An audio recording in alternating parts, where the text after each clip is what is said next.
Backstage in Mercedes-Benz Interview Lounge, Hot 95 Jingle Ball with Nelly. How are you, sir? I'm good, champ. How you? I'm doing well. I got a question. Two Midwest guys, Minnesota, Missouri. Okay. We got to be honest about our hometowns. St. Louis pizza. Your thoughts?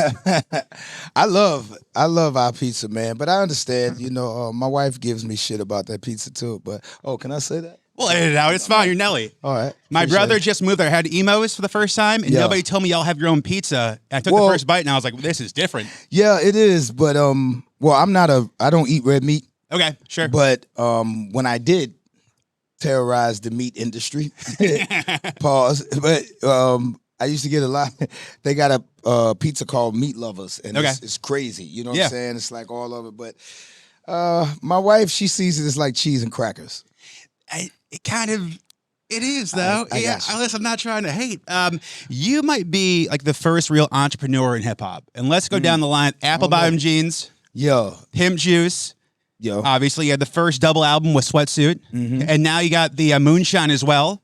Right. I mean, Moonshine. Yeah, but listen, I don't get a chance to do any of this without the people that laid all of that foundation before me. You know what I'm saying? And everything that you've named are businesses that other people in hip hop in this business has had before me. Sure. And except the Moonshine. I don't know any rapper with no Moonshine. Hell no. Nothing like that. But yeah, that was probably be the first. But when you're talking clothing lines, obviously you got FUBU and you had Sean John and you had Fat Farm and things like that. But yeah, Apple Bottoms is back now, so I get a chance to rebirth that. So hell yeah. Things good. And why Moonshine? You drink that growing up at all? Yes and no. Okay. I don't want to say too much. Well, because like in Minnesota, like we had a guy, we called him Big Dick because he was a big guy, but he called it Big Dick's Juice, and that was always awkward to be like, we're getting Big Dick's Juice. Yeah, I'm going to let him have it. Yeah. I'm going to let him have that one. Yeah. You ever knew if you're going to drink it and see sound? Yeah, I mean, that's the problem with Moonshine. At least you got the legit stuff, so we know we're good to go. Yeah, I don't know the comparison, but it might be good. You know what I'm saying? You might have the most eclectic to a collection of music. I mean, a song for everything. Just a Dream, great breakup song. Dilemma, love song. Hot in Her. Yo. First song I ever touched a girl's butt to. There you Hot go. in Her. Thank you for that. With permission. Oh, yeah. I mean, Nelly. I'm a good Catholic boy from St. Paul, Minnesota. There you go. Absolutely. If you want to say it's Hot 99.5 in here on stage tonight, there we go. Drop that. I got you, champ. But you got a bunch of country songs, too, though. You got the two Florida Georgia Line songs. You cover the Thomas Rhett song. You got the Tim McGraw song. Could we see a Nelly country album one day? I know we had Country Grammar. Yeah. We could see country. Well, 2 years ago, I dropped my first country. I called it a country-inspired album, Heartland, which I want to send a shout-out to everybody that did support that. Working on Heartland 2 as well. Brought back FGL and a bunch of other people, man. Shout out to my man Blanco Brown, Breland, and, a host of people. So I did one, but hopefully we get a chance to put this second one out real soon. I mean, it's crazy that Country Grammar is 25 years old. Like, that's crazy. What's the cooler thing as an artist? When you have a song, like the first comes out, 25 years ago, people react to it, or now playing it 25 years later, and people still getting crazy when they hear the first beat of one of your records. Well, 25 years later, you're just thankful they still listening. Yeah, absolutely. You know what I mean? In the beginning, it was all surprising. You don't really understand the severity of it.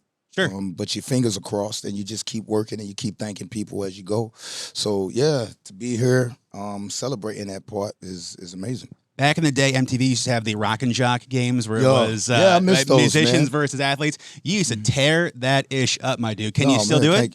My mind can.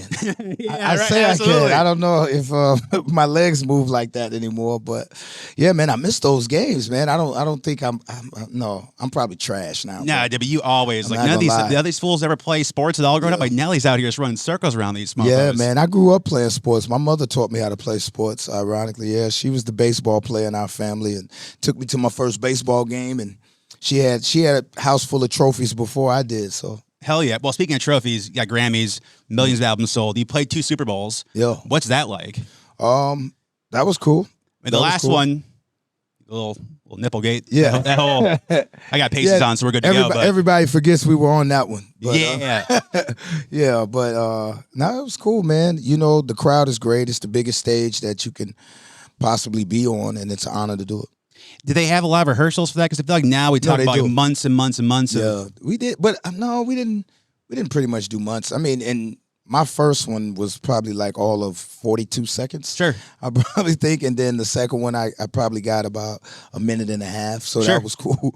But we probably rehearsed like 2 weeks, or Sure. something like that. So not too bad. Growing up, TRL 106 in Park always looked like such a party. Yeah. Was it like that when you were there, or is it like during commercial nobody talks? No, and... I think we need that type of energy back. Oh, absolutely. Man. That type of energy was genuine, and it was a blessing to be in it because people stood out in line to get your records. Sure. Now people don't even leave the bed. Yeah. And they buying your things, and we got a chance to put posters on the walls and things like that. So you kind of truly bought into artists. So now, if you can be an artist nowadays, that's why I give artists that come along now a lot of credit when they can make that impact where people are buying into who they are. Because that's what it really takes right now, and that's a tough thing to do. Because you get a lot of singles, people are selling singles, and people are selling moments. But to be able to sell a career right now is tough. You mentioned your wife running the household. For the single fellas out there, what's like one piece of advice they can have to like sweep the girl of the dreams off their feet? Besides being Nelly and I don't know. I just try to tell them, just take your time and make sure you're ready. Don't let anybody rush you. That's the key. Everybody has their own opinion about what they think a relationship should be, how they think it should go, when they think it should start. But that's truly between you and the person that you want to be with. And sometimes it takes others longer to find it than they do. Because I would rather die married than to have been married and got divorced. Just know that.